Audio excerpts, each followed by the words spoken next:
sa akin, yung kapatid din nasa finance ng Mars, PBB sa akin. Sino ka nakita ng later? Steve. Sabi ko sa Archie. Sabi ko sa sarap. Kasi ito nanonood ko ng message.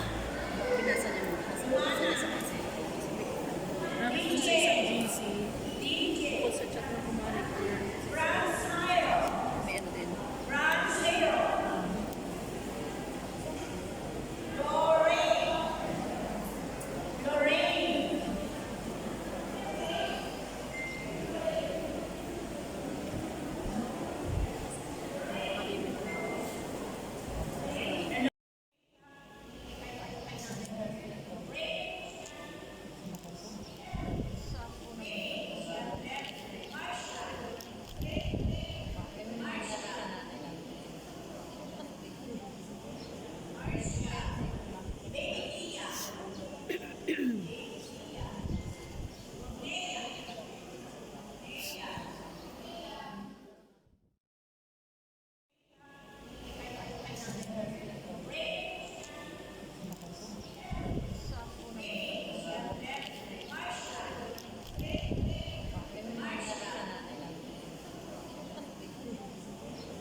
Kaya tayo ay kukumpil na.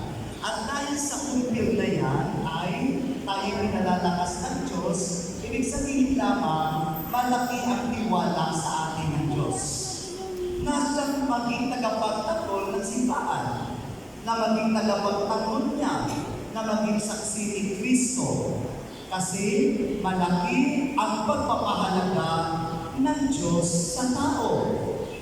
Katunayan niya, siya'y nagkatawang tao para iligtas tayo. Pwede naman niyang gawin kung ililigtas ang sanlibutan dahil sa palataya ba kayo sa Diyos amang makapangyarihan sa lahat na may likha ng langit at lupa.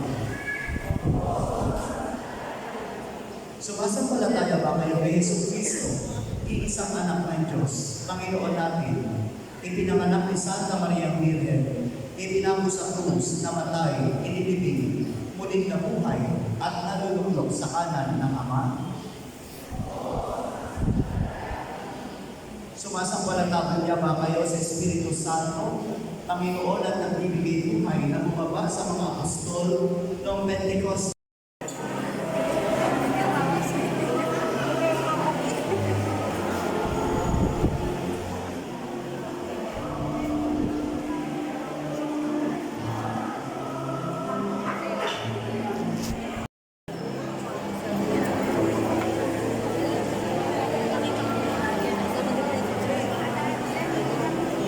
Ayan na, tumayo na.